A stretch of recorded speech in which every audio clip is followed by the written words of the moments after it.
Fala galerinha, quem tá falando com vocês é Adriano Marques e hoje a gente vai falar sobre pirâmides. Bom, qual é o conceito de pirâmides? Bem prático. Dado um polígono em um plano e um ponto fora desse plano, a pirâmide é a reunião formada pelos vértices do polígono com um ponto. Ficou difícil? Olha só. Isso é uma pirâmide. Então, quando eu falo, dado um polígono em um plano, lembre-se, o que é um polígono? É uma figura geométrica formada por segmentos de reta, né? Nesse caso, o polígono que está sendo formado nesse plano aqui, ele é um quadrado. E um ponto fora do plano. Então, o plano seria essa região e o ponto fora seria esse ponto aqui. E aí, a reunião são esses segmentos que são formados e eu tenho essa pirâmide. Eu posso ter... A pirâmide é sempre assim? Não. A pirâmide ela pode ser uma pirâmide reta ou uma pirâmide oblíqua. Inclinada, ou para um lado ou para o outro. Certo? Então, ela também pode ser uma pirâmide regular. Quando eu tenho uma pirâmide chamada regular, ela tem um nome específico, que é tetraedro, né? Quem não viu a aula de sólidos geométricos, né, dá uma olhada lá em poliedros, né, que está falando do tetraedro. O tetraedro é uma figura que ele tem 4 faces e todas elas são triângulos, certo? Bom, vamos lá. Vamos falar dos elementos da pirâmide. Eu tenho a base da pirâmide, certo? Que ela é composta por um polígono, né? Polígono é uma figura formada por segmentos de reta, né? Então eu tenho um triângulo, posso ter um quadrado ou um quadrilátero, né? Posso falar assim, pentágono, hexágono, entre outros, certo? E eu tenho a minha base e a minha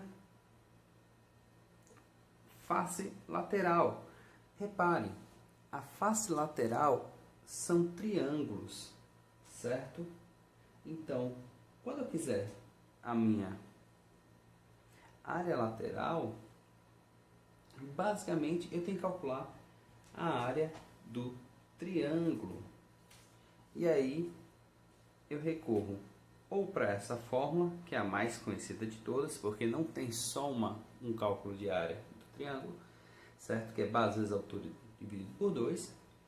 Se ele for um triângulo equilátero, a área dele é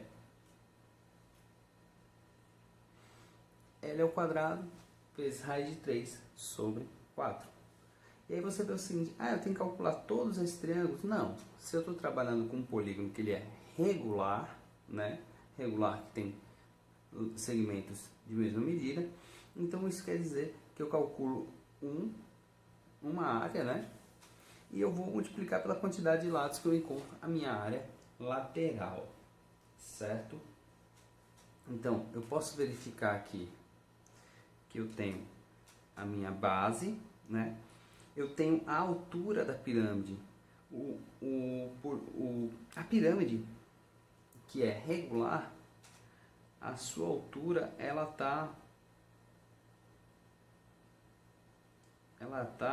junto com o apótema do polígono da base, né? O apótema é o centro desse polígono, certo? Já o oblíquo, ele vai estar fora, ele não vai estar nesse apótema, ele pode estar ainda no polígono, mas ele não vai estar no apótema, ou ele pode estar fora do polígono, né? Porque ele vai estar inclinado, certo? Outros elementos eu tenho a aresta da base, né? Como os elementos dos sólidos, aresta, vértice, face, né? A face que é a base é o polígono aqui embaixo e os outros polígonos são as faces laterais, certo?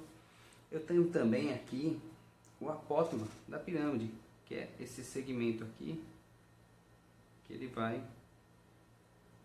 formar um ângulo de 90 graus aqui, e se eu tiver aqui, ele também vai formar um ângulo de 90 graus. Então assim, eu tenho que prestar muita atenção, porque eu posso receber numa questão a informação de querer saber essa altura, né, e me informarem o apótema e a altura da pirâmide. Uma coisa que eu recomendo muito vocês lembrarem, né, é o teorema de Pitágoras, né? E o teorema de Pitágoras é bem simples, né? É trabalhado com um triângulo retângulo e a hipotenusa ao quadrado é igual à soma dos quadrados dos catetos, certo? Então é muito importante, né? Porque normalmente trabalham bastante geometria espacial e bastante pirâmide. Bom,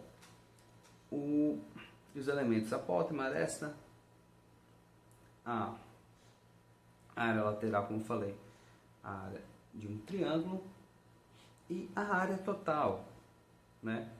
A área total basicamente é a área da base mais a área lateral, certo? E o outro caso é o volume, né? O volume de uma pirâmide, ele é 1/3 da área da base vezes a altura. Então, para que eu encontre o volume de uma pirâmide, eu preciso saber a altura dela e a área da base. E multiplico a altura vezes a área da base e divido por 3. Lembrando que multiplicar por 1/3 é a mesma coisa que dividir por 3. Certo, pessoal? Então, espero que tenham entendido. Se gostaram, dá aquela curtida, compartilha para o teu amigo que está em desespero. E muito obrigado e tchau!